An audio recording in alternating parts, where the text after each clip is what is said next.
Wang Iba breaks silence on Menglong's death, demands justice for Menglong. The world stood still again. Just when everyone thought the storm around Menglong's tragic death had reached its peak, when his mother's shocking evidence had already split the internet in half, another wave came crashing down. This time, it came from someone no one expected to speak: Wang Iba. The silence he had kept since the tragedy had been deafening. Fans had begged him to say something, anything, but Iba had vanished from the public eye, retreating into a void of quietness that only deepened the mystery. But when he finally stepped forward, his words burned brighter than the headlines that came before. It began with a single post. No photo, no caption, just a black background and 3 words that shook the world: "He didn't fall." Within minutes, social media exploded. Those 3 words were enough to send fans spiraling into speculation. What did Iba know? Why was he speaking now, after months of silence? And what exactly had he seen the night Menglong died? Hours later, he appeared at a packed press conference in Beijing, the same one where Menglong's mother had once stood with trembling courage. But this time, the air was different. The silence wasn't grief anymore, it was fury. As the cameras flashed, Wang Iba stepped up to the podium, dressed in all black, his face pale but his eyes sharp as glass. He took a deep breath, glanced at the reporters, and spoke in a voice that carried both sorrow and fire. "I stayed silent because I was afraid," he began.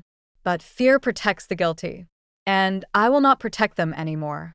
A murmur rippled through the room. His words struck with the force of thunder. He paused, gathering himself before continuing. Menglong was not just a colleague, he was my brother.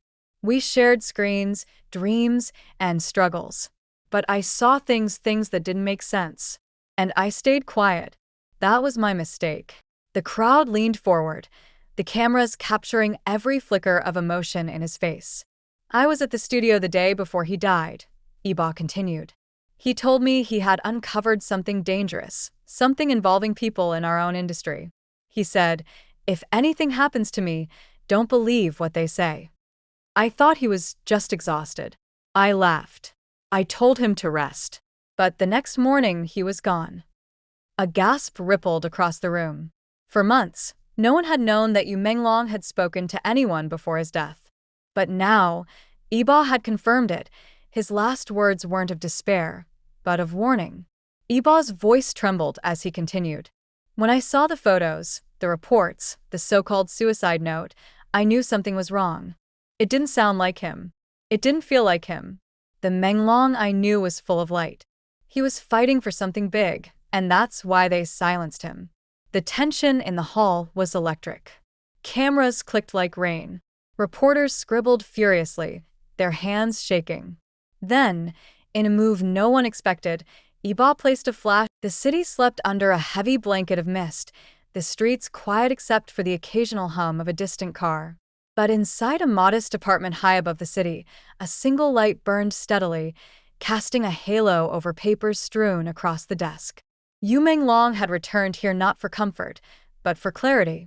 For weeks, he had sensed a shadow following his every move, a threat lurking behind smiles and polite nods.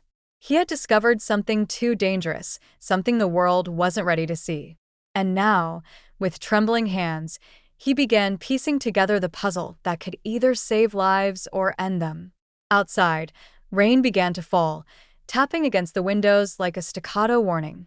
Menglong's eyes flickered from his laptop to the photographs scattered across the desk, faces he thought he knew, moments captured in silence that now spoke louder than any conversation. There were contracts with forged signatures, bank statements pointing to transactions that should never have existed, and messages deleted so carefully they were nearly lost forever. He leaned back, exhaling slowly, feeling the weight of what he had uncovered. He knew that by the time the truth reached anyone else, he might no longer have a chance to speak. His fingers hovered over the keyboard, hesitating as memories of laughter and friendship collided with suspicion and betrayal. He thought of the people who had promised loyalty and the faces that now hid deceit behind polite smiles. Hours passed in silence, broken only by the soft patter of rain. Then came a knock, faint, almost imperceptible. He froze. His heart thumped like a drum, echoing in the empty room. A shadow fell across the doorway, and a voice whispered something he wasn't expecting, a warning, or perhaps a plea. It was a reminder that danger had been closer than he imagined, that someone had been watching, waiting, and calculating every move. Menglong turned back to his files. He had prepared this every step, every contingency. Hidden drives, secret accounts, messages encrypted with codes only he could understand, all designed to protect the truth, to ensure that even if he didn't survive, someone else would. And he had chosen that someone. Someone he trusted implicitly, someone who had stood beside him in both triumph and struggle. By dawn, the first light crept into the room. Menglong compiled his findings into a single drive, labeling it simply, "For the world to know." He stared at it for a long moment, feeling the pulse of his own heartbeat, and whispered to himself, "Let it rise. Let the truth be free." Outside, the city stirred. People went about their lives unaware of the storm that was quietly preparing, a storm that would ripple across screens, across streets, and across hearts. When the drive finally left his hands, the world would awaken to secrets no one had dared speak. And the reverberations would be unstoppable. And then it happened. A misstep, a shadow at the wrong time, a moment when fate collided with the inevitability of truth. The world changed in an instant. Yet even as tragedy struck, the seed he had planted, the evidence, the message, the legacy, began its journey. It moved quietly at first, passed from hand to hand, from heart to heart, gathering momentum like a wave ready to crash. When the first people saw what he had left behind, they did not just see evidence, they saw courage. They saw a life lived not for fear, but for honesty. And slowly, inexorably, the story began to spread.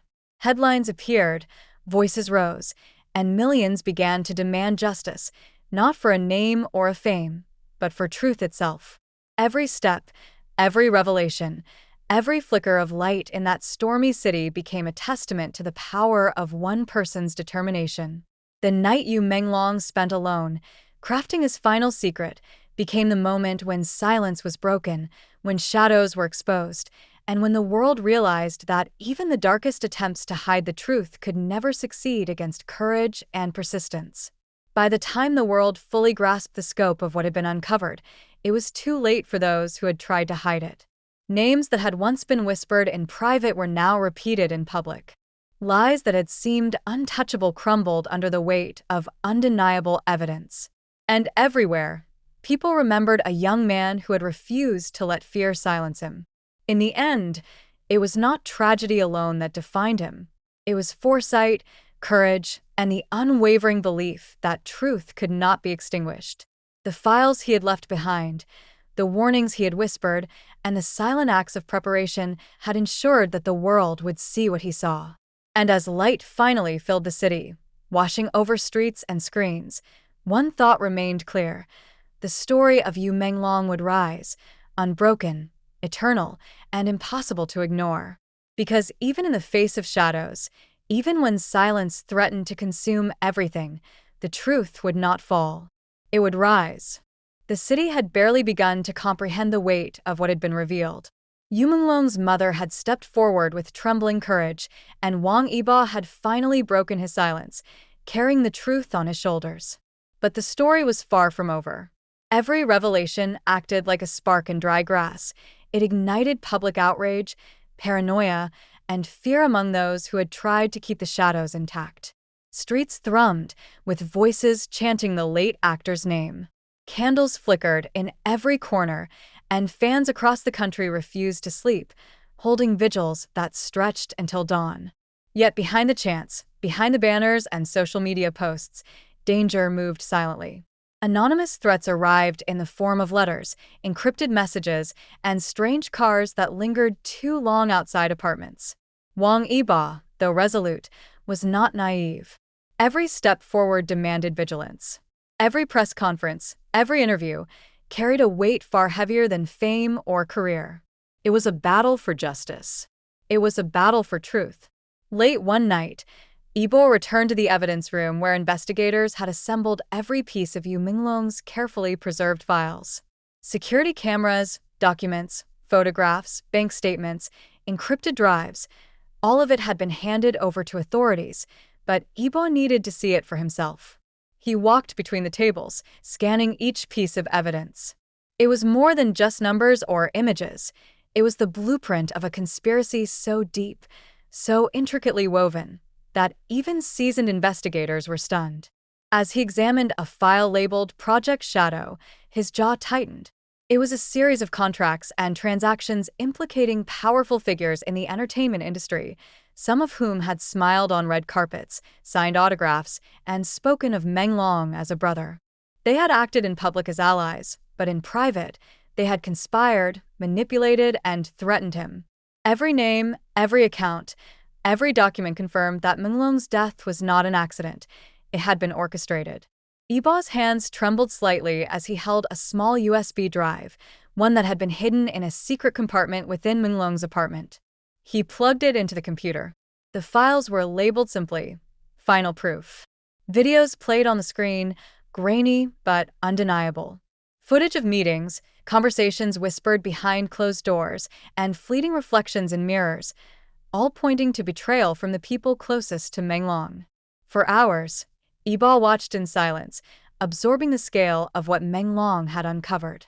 There were recordings of threats, messages sent to Menglong warning him to stop digging, and contracts manipulated to frame him as unstable or untrustworthy.